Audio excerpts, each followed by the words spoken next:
Thank you. Mhm. All right, we're going to move on to Justin.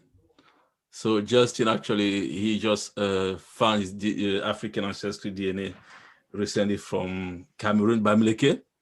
So he's going to go through his journey. He's going to, just tell us.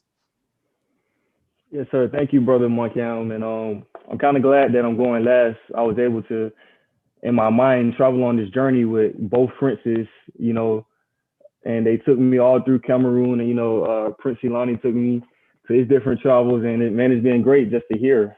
And just hearing, I can just testify that hearing you guys talk about your journey basically take a lot of stress off of me, and it's basically like this lifelong dream can actually be done. It's not just a dream.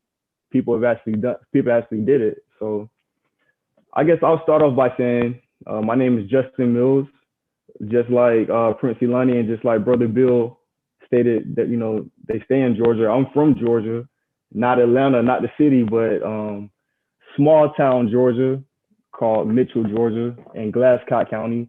Very rural town, rural community. It's in close proximity to Louisville, Georgia, which is Jefferson County, named after Thomas Jefferson. And in Louisville, Georgia, there actually remains today in downtown a marketplace that has a historic marker that basically says that slaves were sold here. So I'm talking 10, 15 minutes away from my hometown. It's a slave marketplace still in existence. And then to add to that, about an hour away from my hometown in Augusta, Georgia, that was a port city where many people were brought in from Angola and Sierra Leone primarily, but through Augusta. So in my small hometown, it's a great connection to American slavery, chattel slavery. And so what kind of led me to take the African ancestry DNA test was, seeing these things as a young child, but still not really fully being aware.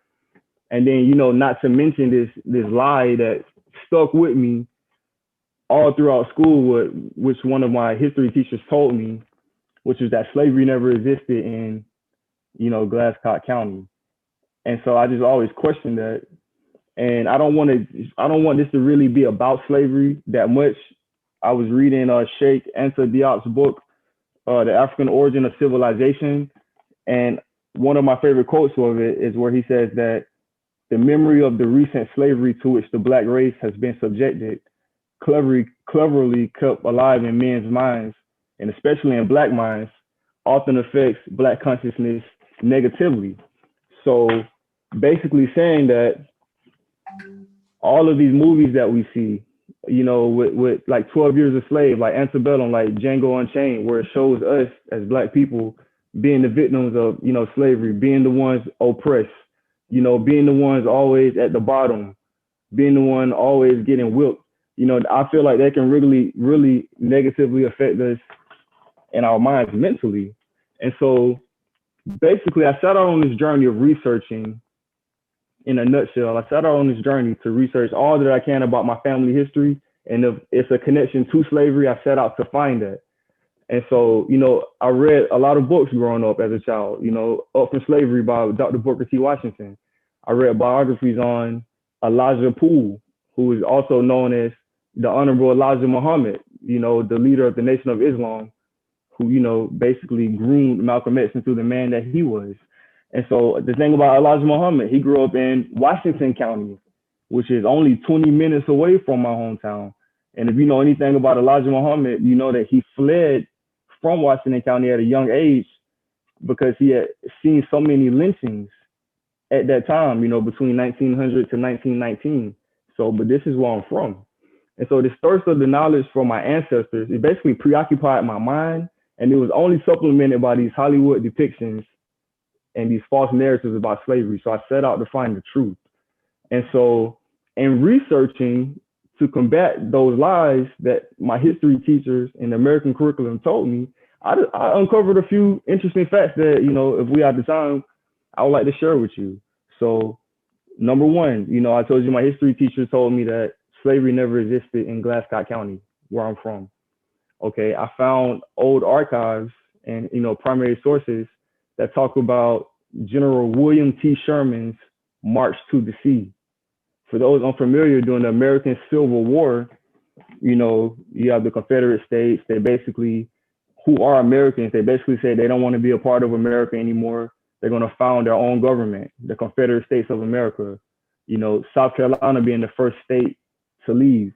And so basically, during the Civil War, the American government, after they captured Atlanta, which was in the heart of the Confederacy, General Sherman led the Union Army on a 300-mile march from Atlanta to Savannah, 300 miles. And while he's marching, they have like a scorched earth policy. They're burning everything, burning plantations, burning military targets, burning fields. But they end up stopping by my hometown, Glasgow County. They stopped in Shoals, Georgia, which is 5 minutes from my hometown, right? And the news article states that, quote unquote, they stole Negroes they stole some of Major Neal's Negroes, And so, question: who's Major Neal? That was my question to myself, right? My mother's maiden name is Neal, and it's only 5 minutes away from my hometown.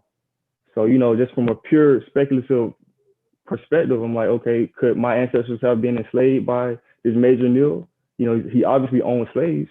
And then I also found other documents, basically verifying that slavery actually did occur in my hometown. So I'm like, okay, the system's been lying to me. And that only just in me inspired a deeper knowledge of myself. And so what ended up happening is that I ended up writing a book. My first book is called Uprooted. And in my book, Uprooted, I basically documented all of the evidence that I found. I basically shed light on the lies that the school system told, and I replaced it with actual facts, right? And one of the main factors which was paining me so much is that I had no knowledge of what my ancestors in Africa hailed from. The research about slavery in Georgia says that most people came from what is now Angola and Sierra Leone. I've never once found anything about, Cameroon or Bamileke people, never once. But, this is what the research is saying about, Angola and Sierra Leone. So I'm only thinking that, okay, well, it's a great chance that my people are probably from Angola or Sierra Leone. But I knew the only way I could find that out is by taking this African ancestry test. Okay. And so I ended up paying the money. It was like $300. I waited roughly 3 months to get my results back. And when they finally came back, it says that I share maternal lineage. It's like 100% match with Bamileke people of Cameroon. And I can't really describe how I felt when I discovered this, almost cried, to be honest with you. I was, in that state of shock. It was like a state of shock, the most joy I felt in a long time. I can't say, I didn't stop smiling for like 2 days straight, right? And so I posted a video on YouTube, and Brother Munkim, by the grace of God, found the video, and he come in and he's like, yeah, we have this reconnection program. I want you to tap in. I'm like, man, I was telling my wife, this is exactly what I wanted, so I can reconnect to my people. Okay, so now that I have my results, the big question is, what now? Now that I know where my ancestors come from, what now? Does that mean that, Black people are no longer going to be oppressed in America? Does that mean that the French influence in Cameroon is going to, evaporate? Does that mean that all the world's problems are going to end? What now that I finally know this information? Well, for me, what now is, I wanted to establish a bridge of communication from here back to Cameroon.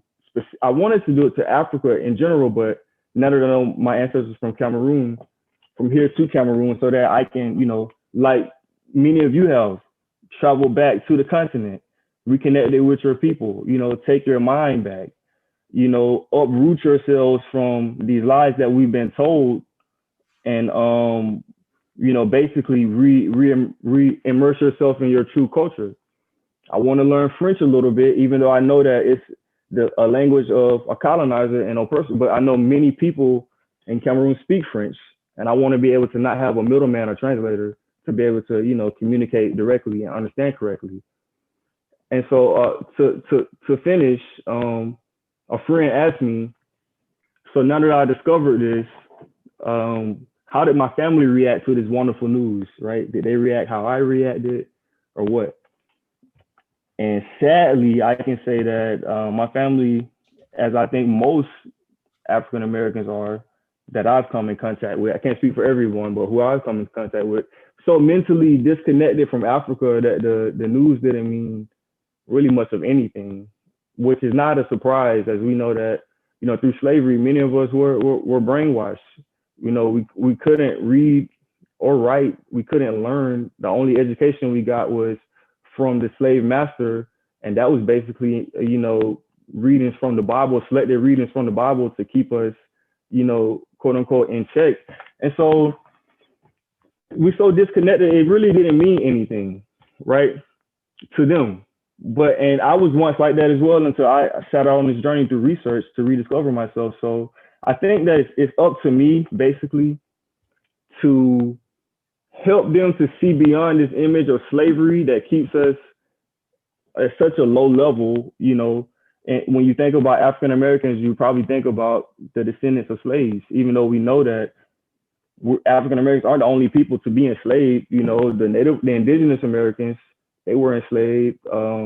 The first Europeans to come to America, yeah, indentured servitude, but it was like somewhat like a form of slavery. But when you think of them, you don't think of slavery. But when you think of us, you think of this image of a slave. But it's like we're so much more than that. So it's up to me to, basically help them to see past this issue of slavery and hopefully reclaim their African heritage as well, the African identity as well, and basically not allow my children to be spoon-fed these lies and actually believe them like I did for such a long time. And so I'll end by reading a quote from Christopher Columbus and the African Holocaust. It's a great book by Dr. John Henry Clark. If you're familiar with him, a very short quote. And it basically says, "My revolution starts with me, and my memorial to the people in the Middle Passage starts right now." So my revolution starts with me. This journey starts with me, and it's up to me to, like a couple of princes said, learn everything I can about this culture, share it with my people to hopefully break some of the mental chains that have been placed on our minds for well over 400 years, and hopefully propel Africa back to its rightful place as, the mother of all civilizations, the mother of all religions, the mother of everything that we know. You know what I mean? So that's kind of who I am. That's what I'm about. And once again, Brother Monka, I'm just glad, thankful, grateful for this opportunity to you to put me in this place where I can connect with other people, other like-minded individuals, where I can learn from people who are actually doing the things that I'm trying to do. And man, so far it's just been a beautiful, wonderful experience that I'm forever grateful for. So thank you, brothers, for that. Thank you. Merci beaucoup. Merci beaucoup, merci encore. That's an amazing. Woo! That's awesome. Hold on. Gomantopo memo. I had to say in Fefe, listen, Justin, you don't have, listen, this what I just told you right now in Fefe is that Ntopo is like when somebody did something so well and you want to help the person to what the person is doing. So I'm gonna say Gomantopo. It means that I'm asking you to kind of spit in your hands. In the Bamileke tradition, farming is a normal, farming is the first job that the Most High has given us. So we always refer somebody who's doing a good job by referring the person working on the farm. So when you see a person working in the farm and doing very well, in order for you to encourage a person, you say "Gomonte Pombo." It means that, yeah, I'm going to be here to help you.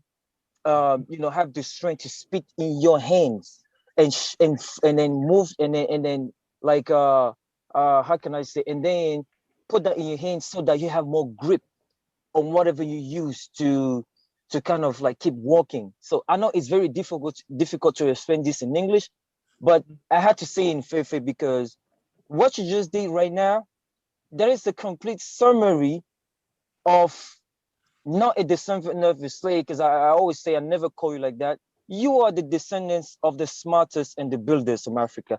I think, me personally, I'm going to fight to change that narrative, saying that our brothers and sisters here are descendants of slave. You are not the descendant of slave. When they took you, you were not slave. You were engineers, you were builders, that's why they took you. So you are not a descendant of slaves. So that narrative needs to change, okay?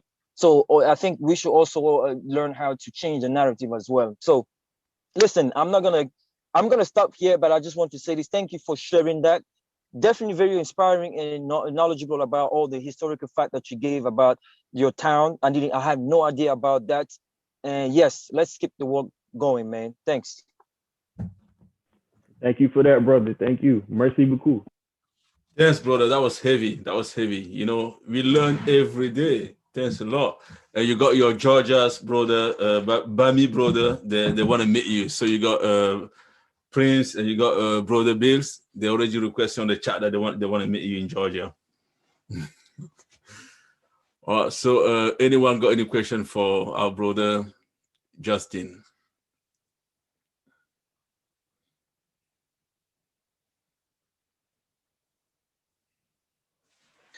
I have a question for you, Justin. If you don't mind me asking, what's your age? Yes, sir. I don't mind. I'm 27. Man, I wish at 27 I had the want that you have right now. I was totally not in that realm of mind the way you're thinking right now. It's awesome, brother. Thank you for that. Yes, sir. We need our brother Justin to fix Cameroon. Yeah.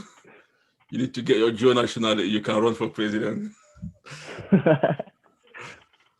So any question or anyone want to share something? Yes, I do have one question for my brother Justin. Now, so Justin, in all your narrative that you were explaining, and going from how the curiosity began with you as far as knowing, not just where you're from, but just knowing your history in general, right? Now, in your household, I mean, I know right now you're married, but did you have any kind of influence around you in your family to kind of also help you questions, or you were kind of the single different person in your family? And when I say family, I mean, mother, father, brothers, sisters, and all your close family, or maybe extended family. Is there anybody that also influenced you in that regard? I can say this, brother. I had a great father. He retired from the military in 2014. He never really pushed me. He never really educated me on as far as my African heritage goes. But being born black in America, we have to have a resilient mindset. We have to know that no matter what, we're gonna be faced with obstacles that other people may not be faced with, and that no matter what, we got to persevere. So he taught me how to persevere, most importantly. And then, growing up in a rural community, I watched my grandparents. I learned a lot of knowledge from my great grandparents as well, particularly through the growing of my own food. I grow my own food. I don't want to be just totally dependent on this American system to feed me. And that's something that I'm making sure to, pass on to my son. He's currently 2. But it's for the main part, for the most part, I would say that my knowledge of Africa, my quest for knowledge of self, that really came from me just questioning everything. It came from me questioning the origins of this religion called Christianity that I was taught. It came from me questioning the Holy Trinity. It came from me discovering that concept was created in 325 AD at the Council of Nicaea by, the Roman Catholic Church. That led me to exploring other things such as Islam, and even questioning Islam. It led me to discover that, okay, we had great African civilizations such as the Songhai Empire, but they were invaded by Morocco, another Muslim nation. So I'm like, what is something that's by Africa, only for Africans, that hasn't preyed on Africa and Africa's children. And so that's really was my mindset and why I set out on this journey to just discovering, I just always love to learn, even from what I'm hearing from everyone else. I take notes, I go back and I research, and it can continually compound. So I would say for the most part, it just comes from a curious mind, but I have had great leaders in my life, to show me things that to make sure that, I'll be able to withstand whatever society throws at me. Hopefully that answers your question. Yes. So yes, you definitely answered to it now. Maybe the other one, I don't want to hold this, but let me just ask you maybe a last one before I give the chance to anybody else. So in that quest and all those research, right? Obviously, you discovering new stuff and big time lies that were told to you since you were little and stuff like that. And then obviously, as you're discovering everything like that, it is affecting your way of life as well. How you even behave. Now you see yourself, for instance, you see yourself as a potential God, because that's what's being taught in African spirituality and all those things that you've been researching now. So is that let me put it this way. What kind of feedback did you get from people around you as far as you going for that research? Or in other words, did you feel isolated in your quest, in your research? Did you feel like, people around you were not really on the same page as you? Or if yes, what really kept you going despite all those things? Yeah. So there's a Bible verse that kind of states, and I'm paraphrasing, but do not lean on your own understanding, which a lot of people have interpreted to mean don't question what's within this book. Most of my people are Christians. As I said, I'm a Baptist myself. So when I bring up these things that contradict these teachings, I'm met with hostility. Most of my family, they don't want to necessarily hear that, because now I'm messing with their salvation. You know what I mean? This is what we've been taught. And so a lot of times I would say I've been met with not necessarily support or understanding. And it's just things that I really keep to myself until I speak to someone and I kind of get a feel of, their perspective on things. And then I'll kind of, open up, share some of the things I know, try to absorb some of the knowledge that they know. But the thing that keeps me going is just, I just know that this system, the thing that keeps me going is that, I guess once you break the chains off your mind, you know what I mean? Once they finally broke, you just get a different worldview. And then I can see other people with those chains still on their mind. And what keeps me going is I just know that, man, I just want to help you just to realize, and I'm not even trying to persuade you. I'm not trying to give you no theories. I'm giving you just facts, historical facts that you can research for yourself. And I guess it's just the sharing of the knowledge and just wanting to help my people out as best as I can. Because I know that the more I liberate them, the more I can liberate myself. And if we're liberated, we can be stronger in numbers. You know what I mean? So that's what keeps me going. Okay. Thank you for that. Thank you. Thank you, brother. Thank you. All right, so we're going to move on to next question again before we can close the meeting. So we probably got another 10 minutes before we can close it. Anyone got a question? I just want to say I'm happy to see that Brother Justin is into the knowledge that he's into. For this generation, actually, my generation was into learning about the knowledge of self, of their history, culture, and language, and so on and so forth. When I was growing up in the 70s and 80s in New York, you had different organizations like Nation of Islam, the 5% Nation of Gods and Earths. You had the Hebrew Israelites. You had the Nubian Islamic Hebrews. So the 5% Nation of Gods and Earths made knowledge of self cool in the streets. They had a little street appeal to it. A little hood gangster appeal to it. But I was reading books about Honorable Elijah Muhammad when I was 18, 19 years old. You know, the autobiography of Malcolm X and things of that nature. I was reading that. And I still have those books that I bought from then. And I'm 50 years old now. And I have a crazy library in my house. And those books I've been buying since I was 18 years old. But it seems like the generations that came after us that was into, you remember in rap when everybody was wearing the African medallions and stuff like that. And you had groups like Tribe Called Quest, Public Enemy, X-Clan, all of those were Black conscious groups, you know. But then it shifted to gangster rap. And then over the years, it seemed like the generations that came after that just got further and further away from seeing African culture and loving their Blackness as cool. But I'm glad to see the brother Justin is back where in that mindset where we were, you know, in our late teens and early 20s, because it seems like our people have gotten away from that, you know.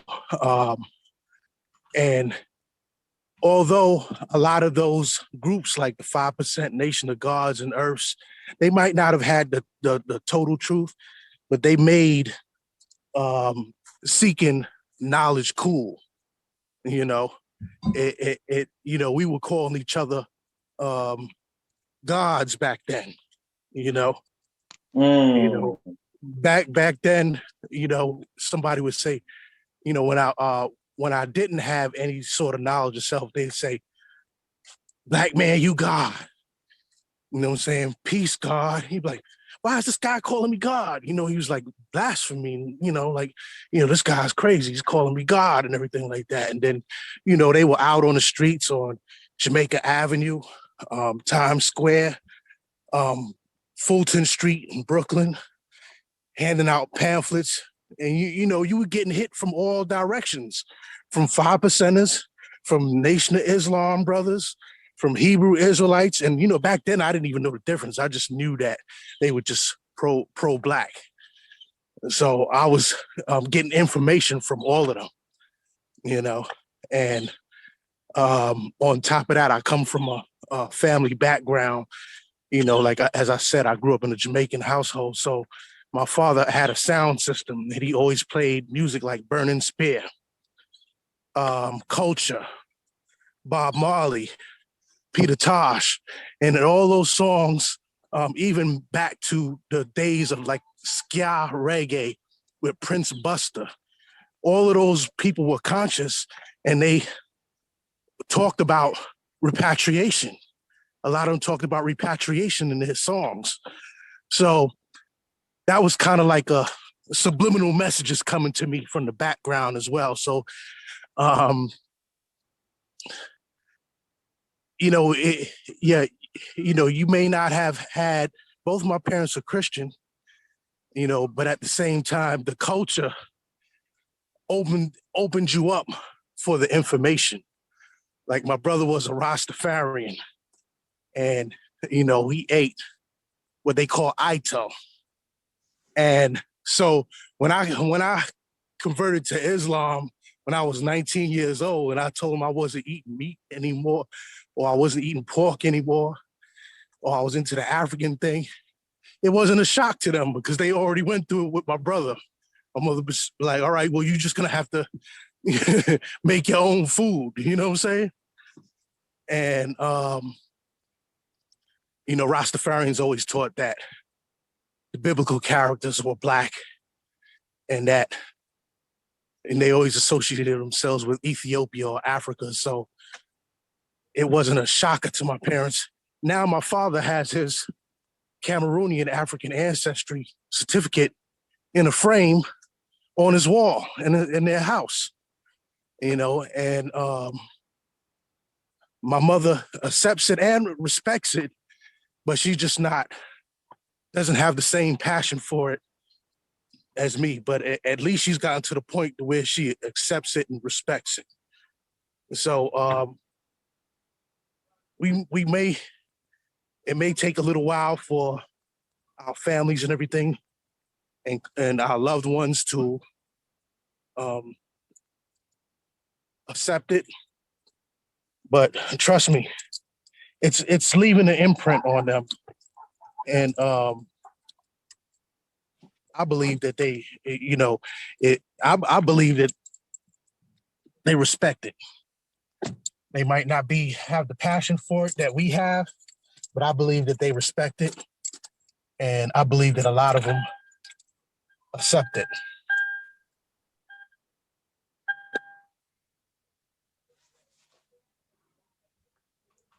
Are y'all still there? Yeah, we're here, yeah. I honestly believe that all our family members who know about our ancestry accept it and respect it. They know that the science is real. They may outwardly reject it at first, but they, like my mom's, at first she wouldn't take no DNA test. I got her to take 3 DNA tests since that first DNA test. She might not be walking around talking about she's this or she has a Bamileke cousin or a Bamun cousin, but now when I find relatives that match her and I say, hey, Ma, I found another African cousin from, all that, she doesn't reject it.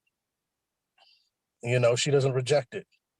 And I said, Ma, you got a lot of royalty on your side. She'll smile, but she ain't gonna be out there researching and talking about it. She accepts it. And I honestly believe that a lot of our family members who may have been like, I ain't no African. I'm from down south. I'm from Jamaica. My mother said that my ancestors is from Jamaica. She accepts it. She don't battle with me about it anymore. I don't get confrontational with her, but she's gotten to I noticed she's gotten to a place of acceptance with it. And I believe we just got to keep living by an example. And, all the people who say their family reacted a certain way, trust me, that information hit them. Thank you. That's very good advice from Prince. Thanks again, Prince. Thanks a lot. Wow. So I don't know if anyone got anything to add. Maybe I can say something. Okay, go ahead, Boris. Yes. So I really love hearing from all of you. It's so amazing and refreshing. I also want to say that I was born in Cameroon. I grew up there. So I'm Bamileke, and I know that my parents are Bamileke, my grandparents are Bamileke, but we have the same void. No, it's not the same. It might not be 100% the same void as for some African Americans or Africans from the diaspora, but there's a similar pattern, I would say, also in Cameroon, where we are, the young generation is also searching for their own roots. And it's just amazing when we both meet halfway, because even though we are in Cameroon and then we know we are Bamilekes, we don't know 100% how things were about 400 years ago, 200 years ago. And even during the slave time, we know that happened, but we don't have all the details. We are missing a lot of things as well.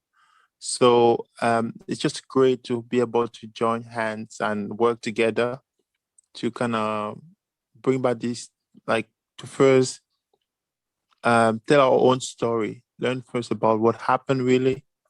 They got kind of connect with the people who lost the house, who lost the path to the house, and to build something together. I find it really beautiful.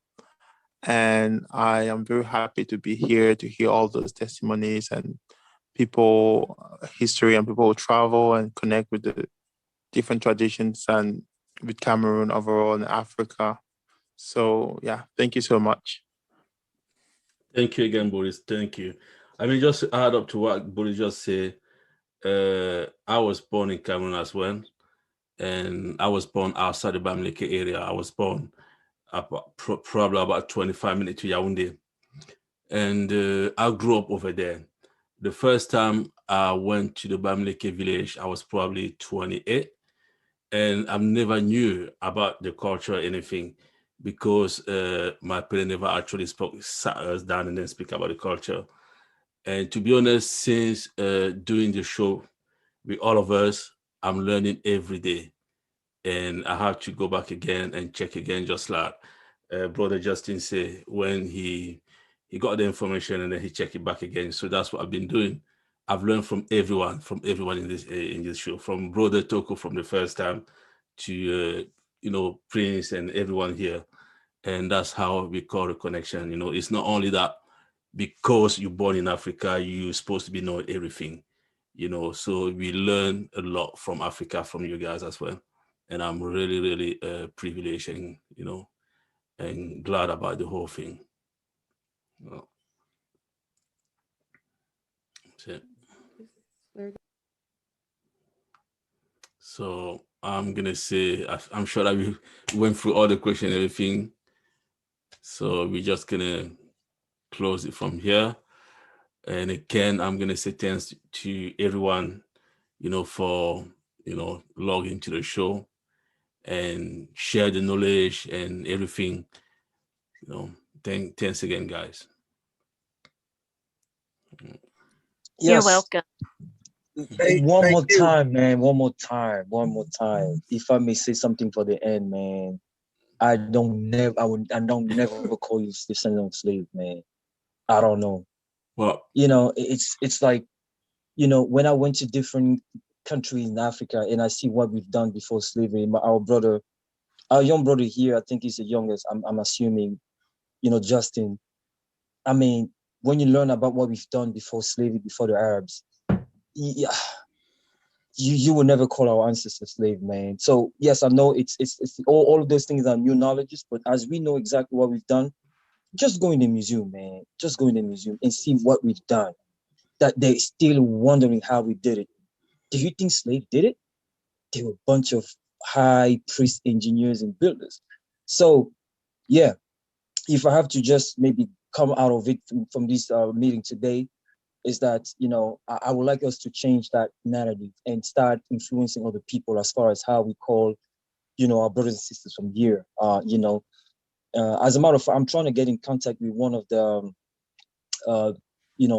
people who actually usually involved in writing these slave so-called movie that they always present to us. And there's actually one of the guy, I don't want to say his name now, but somebody put me in contact with him, and we're gonna have a conversation. I'm gonna expose it to him, some of the facts, and how we need to change our narrative, man. If they're truly willing to tell us exactly who we are or what's our descendants. So, and I will leave by saying this thing. I'm sure all of us here, I'm sure maybe all of us here have children, right? If you have a child, and you keep saying to your child, you're dumb. I swear by all the gods that your child will be dumb. Okay? But if you keep saying to your child, you smart, you a smart person all the time, it's gonna be the only thing that that child is gonna refer to himself or to herself to, and that child is actually gonna be smart. So yeah, it's not even that I'm just saying this just to pump our shoulders or just to say something that's not correct. When I went to the Museum of England, that's when I knew that I can never call you a descendant of the slave. It's impossible. Slave don't make those things. So I'm just gonna leave it there. Thank you. Thank you, brother. Thank you. Wow. So okay. So everybody have a good night, and can't wait to talk to you next time again. Good night, guys. Good night. So the next thing I'm gonna try and do is to bring somebody from Cameroon to explain about nationality, citizenship, and everything. So that'll be probably the next target if I can get someone who can actually explain, take us through the whole process and everything. All right. Thank you, guys. Thank you. Have a good night. Thank you. Have a good night, guys. Good night. Good night. Good night. Good night. Well. We proud of who we are. We proud of who we are. That is who we are. That's so important to have. We proud of who we are. We proud of who we are. Point of correction. Not be bouncer boy.